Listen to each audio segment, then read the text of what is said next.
안녕하세요.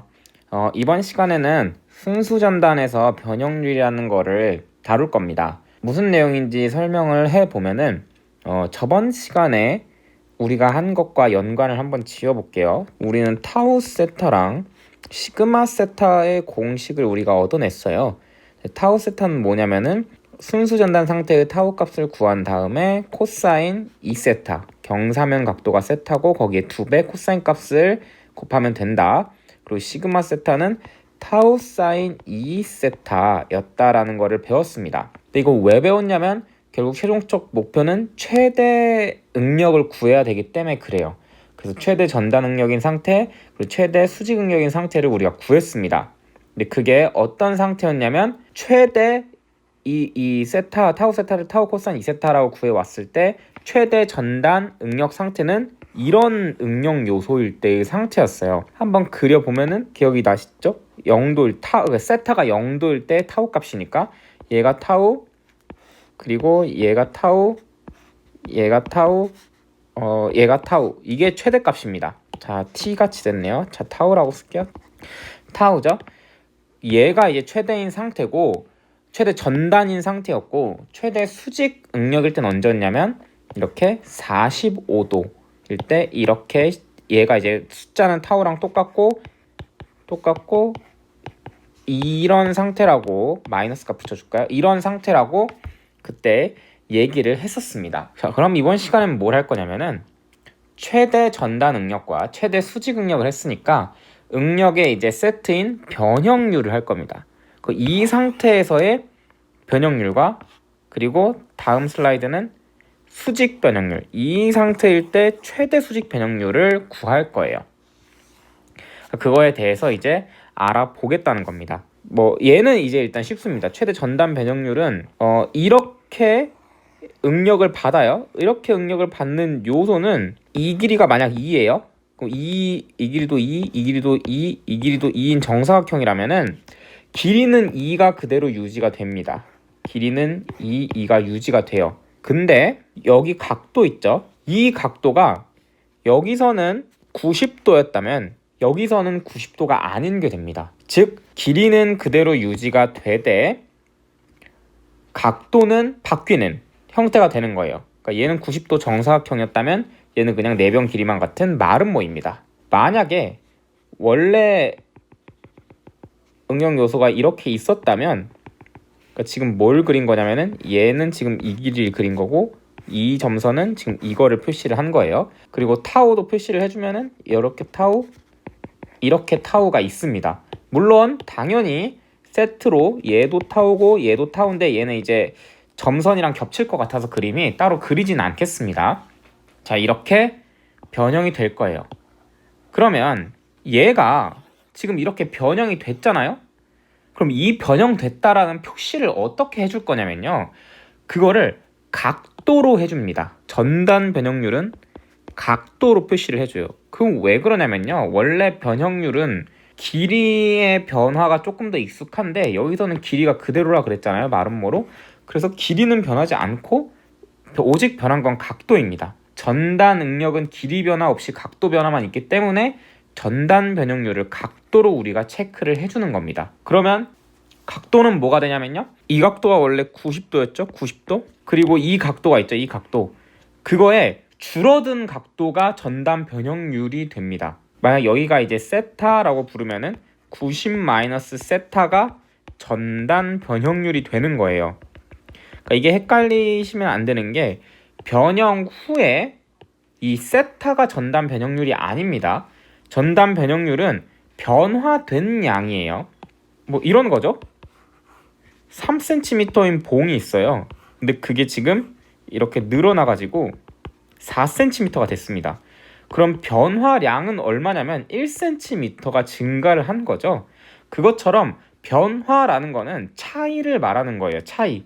그래서 변형률, 얼만큼 변형되었냐를 보여줄 때는 그 차이만큼의 각도를 해주는 겁니다. 그쵸? 그래서 세타가 일단 변형률이 아니라는 거. 그럼 90- 세타, 얘를 우리가 보통 기호로 뭐라고 그러냐면은 감마라고 씁니다. 그래서 우리가 전단 변형률을 감마라는 기호를 써요. 그럼 이 그림에서 감마를 표기를 하면 어떻게 되냐면요. 감마가 바로 그려지진 않고 여기 이 변환 각도 있죠? 여기를 대칭이라고 가정을 해서 여기가 2분의 감마, 여기가 2분의 감마가 되는 겁니다. 또는 이제 간혹가다 이렇게 그림을 그릴 때도 있어요. 얘가 어떻게 변형을 할 거냐? 이렇게 그냥 밀리는 겁니다. 이렇게. 그리고 어디를 감마로 잡냐? 이렇게 감마로 잡아요. 그러니까 얘랑 얘가 둘이 똑같은 겁니다. 그러니까 지금 이 선이 여기서는 얘로 잡고 푼 거예요. 그 결국 뭐냐면 결국 그냥 90도에서 얼만큼 변했는지를 그려주면 되는 건데 그거를 좌우 대칭 2분의 감마씩 할 거냐 아니면 그냥 기준선을 원래 이렇게 잡고 그냥 감마로 할 거냐 똑같은 그림입니다. 얘네 둘은. 그냥 여길 기준으로 잡냐 여길 기준으로 잡냐의 차이일 뿐이지. 네, 이제 전단 변형률에 대해 조금 자세히 설명을 했고 그러면 최대 전단 변형률은 이 상태에서의 전단 능력이 타우잖아요. 이 타우 값을 전단 탄성 계수 G로 나눠주면은 그게 최대 전단 변형률이 되는 겁니다.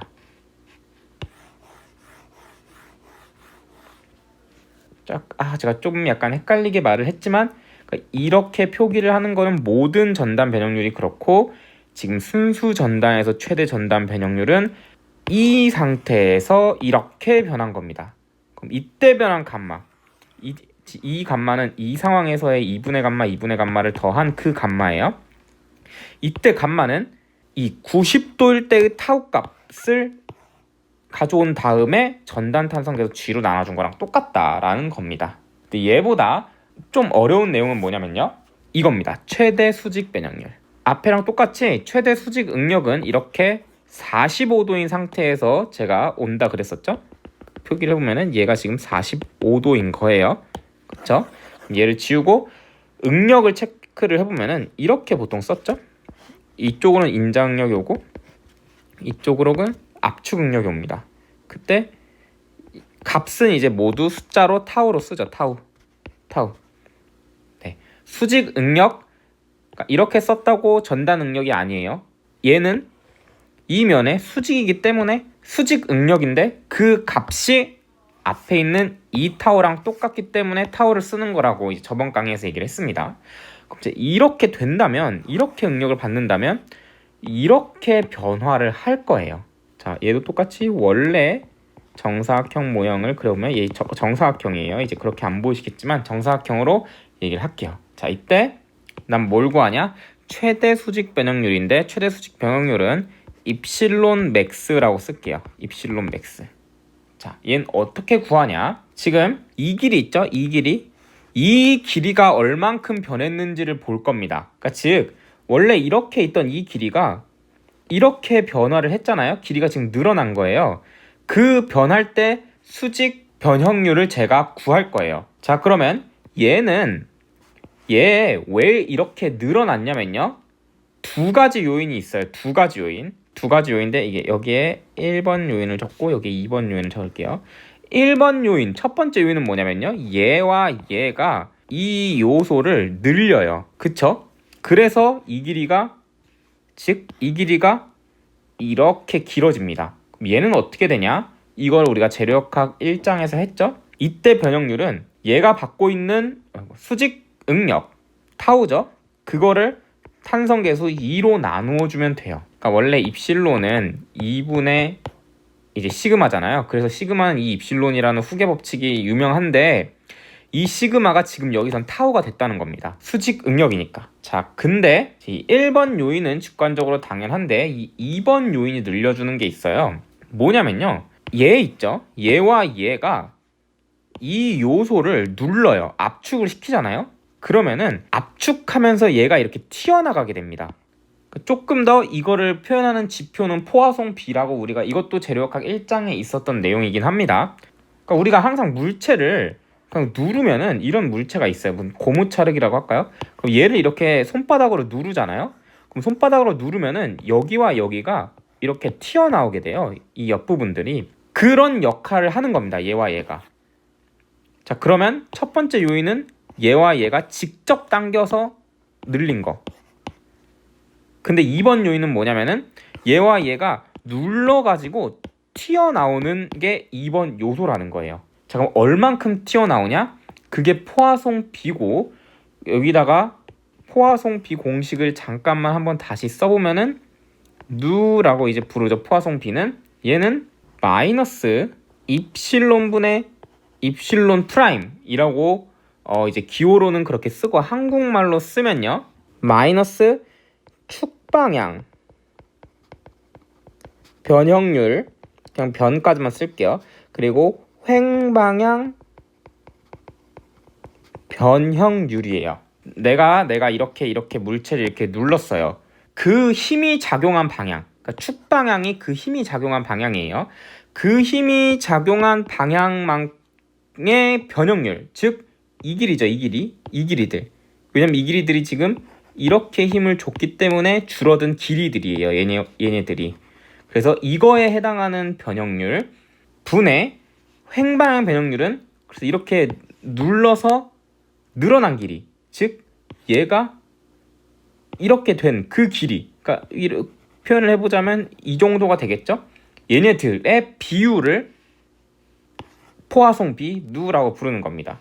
즉 얘와 그리고 얘와 얘네들의 비율인 거예요. 그게 포화송 B입니다. 혹시 헷갈리시면 재료역학 1.7장이었던 것 같아요. 거기 포화송 B를 조금 잘 보고 와주세요. 자, 그럼 내가 구하고자 하는 거는 뭐냐? 나는 얘 때문에 늘어난 이쪽 방향의 길이가 알고 싶은 거예요. 즉 너가 눌러서 얘는 얼만큼의 변했냐 라는 거잖아요. 그럼 제가 힘의 방향을 축방향이라 그랬죠? 근데 늘어난 길이, 그거의 수직인 횡방향인데 이걸 구하고 싶은 거예요. 횡방향 변형률, 즉 얘를 구하고 싶은 겁니다. 그럼 내가 구하고 싶은 여기 2번에 올 요소는 뭐냐? 얘 기준 횡방향 변형률이고 걔는 포화송 B 곱하기 축방향 변형률이 되는 거예요. 축방향 변형률. 근데 포화송 B는 이제 누라고 보통 기호를 쓰고요. 축방향 변형률은 뭐가 되냐? 이 타우가 이렇게 얘를 눌렀잖아요. 그렇게 해서 변한 애는 타우를 똑같이 탄성 계수로 나눠준 값입니다.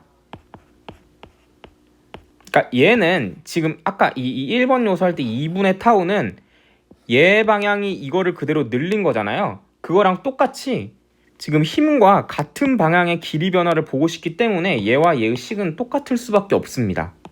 근데 뭐가 다르냐? 얘는 지금 인장이었기 때문에 여기가 플러스 부호고요. 얘는 지금 압축이기 때문에 전단 변형률에 마이너스를 붙여줘야 돼요. 자, 근데 제가 하나를 안 쓴 게 뭐냐면은 여기 마이너스 부호가 있죠? 그래가지고 이 포화송 B 앞에 여기도 마이너스 부호가 들어갔어야 되네요. 자, 그러면은 이 마이너스 부호와 이 마이너스 부호가 사라져가지고 플러스가 되고, 그럼 누와 2분의 타우만 남습니다. 그래서 2번에 의한 변형률은 뭐가 되냐면요, 2분의 타우 누가 됩니다. 플러스. 그래서 이거를 조금 줄이면은 2분의 타우 1 플러스, 자 제대로 씁시다. 1 플러스 누가 돼요. 자, 그래서 이게 최대 수직 변형률입니다. 자, 그럼 어떻게 되냐? 문제에서 최대 수직 변형률을 구하라고 했어요. 그러면은 이 식에 대입을 하면 된다는 겁니다. 자, 이때 어떻게 하냐? 이때 이 타우 값을 구해와요. 이 타우는 IP분의 TR로 구하시면 됩니다. 그렇게 해서 넣은 타우하고 이 탄성계수 2는 재료마다 정해져 있어요. 그리고 포화송 B 누도 재료마다 정해져 있습니다. 그럼 재료가 정해지고 이 타우 값을 알게 되면은 우리가 수직 변형률을 구할 수 있는 거예요. 그리고 타우 값을 아니까 최대 전단 변형률도 구할 수 있는 겁니다. 되게 헷갈리지 않게 우리가 맥스 값을 씁시다.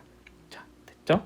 자, 그러면 우리가 이제 수직 변형률의 최대값, 전단 변형률의 최대값을 구할 수 있게 된 거예요.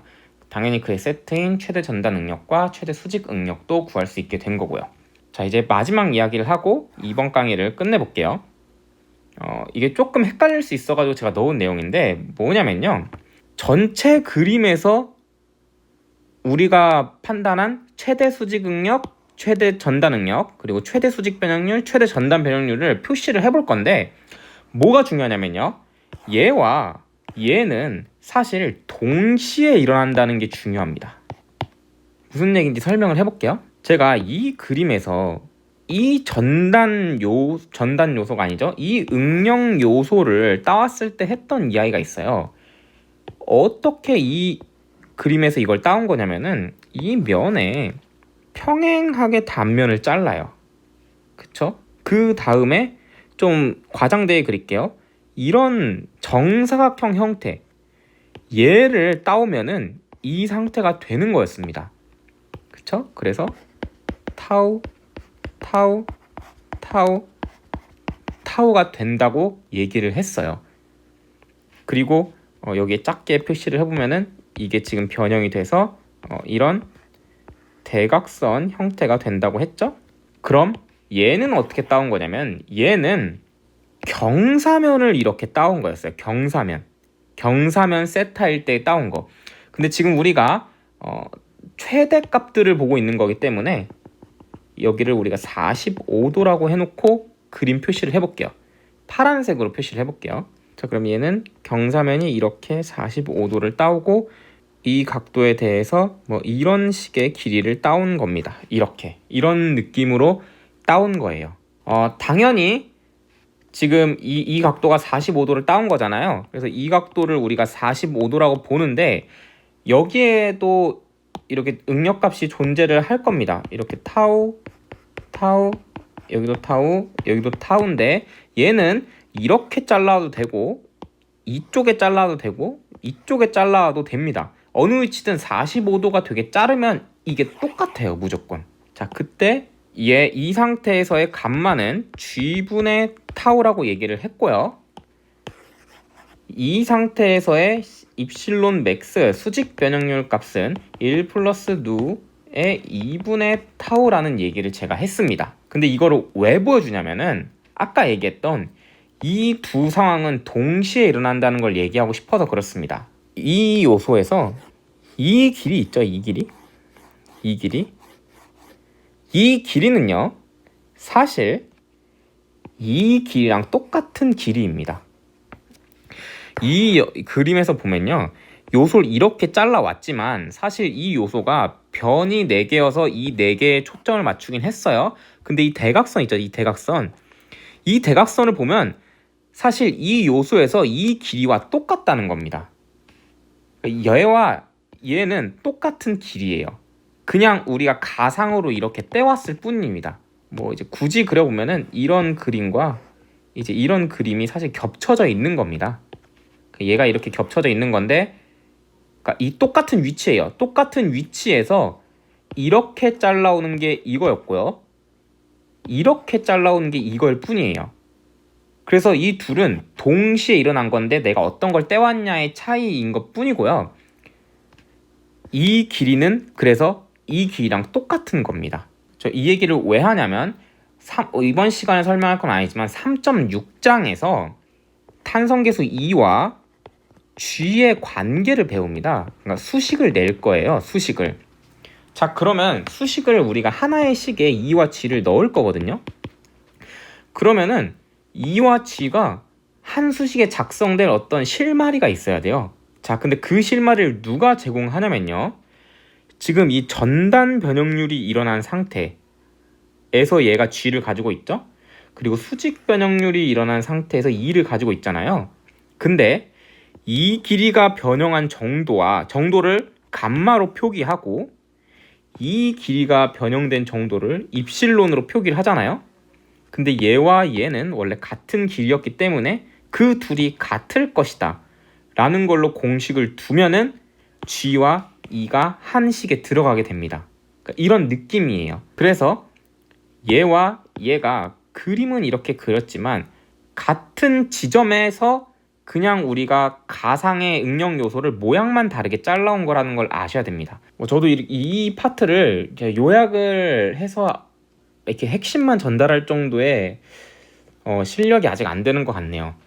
약간 이제 말을 횡설수설하는 감이 있지만 정리를 해보면은 최대 전단 변형률은 이렇게 구하면 되고 수직 변형률은 이렇게 구하면 된다. 근데 이 둘이 따로따로인 상황이 아니라 그냥 같은 동시에 있는 지점을 떼온 건데 우리가 모양만 다르게 해서 그냥 떼온 것 뿐이다 라는 거를 아시면 되는 겁니다. 이 둘이 동시에 일어나는 거다. 이 얘기를 한 이유는 3.6장에 대한 이야기를 하려고 미리 이제 이야기를 한 겁니다. 그래서 이거를 혹시 이해하고 싶으시다면 미리 한번 3.6장의 내용을 한번 읽어보세요. 읽고 그래도 이해가 안 된다면 제 강의를 들어서 어떤 소리인지 알겠다 라는 정도의 느낌만 받으시면 될 것 같습니다. 여기까지 이번 강의를 찍고 다음 강의에서 3.6장을 하고 예제 3-6은 3-5장에 있는 예제이지만 3.6장에 있는 내용을 하고서 하도록 하겠습니다. 감사합니다.